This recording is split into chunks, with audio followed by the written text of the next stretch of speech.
Lorriann, as you guys are developing the equity index and looking at a variety of organizations all over the globe, do you have any examples of organizations who are doing the right thing to eradicate racial inequities?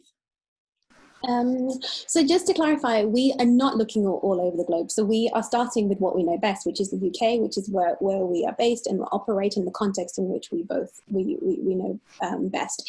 And we are starting with a particular, but eventually the equity index will look at a range of organizations. It's starting with a pilot looking at the private sector contractors in development. So that's the work that has just begun. I mean, I can answer in part the question. I don't want to call out an organization and say they're getting it right, because I don't know it's possible to know that if you're not inside and you don't work there. But I can maybe highlight some of the practices that I have seen that are encouraging.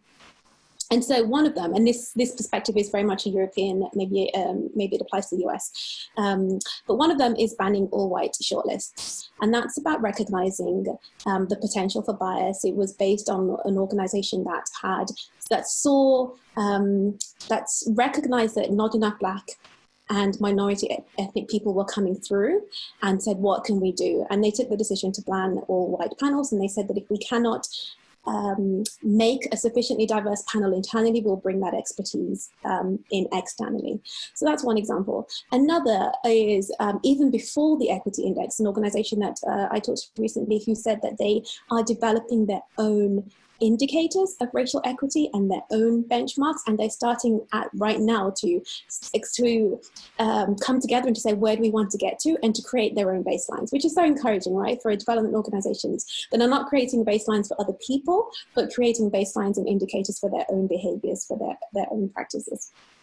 And finally, I've seen some examples of positive discrimination, which has never been part of the has not sufficiently been part of the conversations. But I have been in touch with an organization who's made the decision that where you go through a recruitment process and you have more than one candidate that is equally matched, which happens often. How often do you go through a recruitment process and you say all three of them could do the job, or two of the three could do the job? They will appoint the person who comes from a minority background.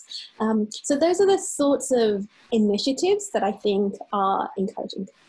And the thing that encourages me more than anything, I would say, are both the often Black women who are setting up independent organizations and entities to challenge the systems and challenge the structures, and those who are operating internally, perhaps a level below the board, perhaps a level below the directorship, but who are now increasingly feeling empowered to challenge their organizations and to push them in a new direction. And I think the coming together of those things is encouraging to me.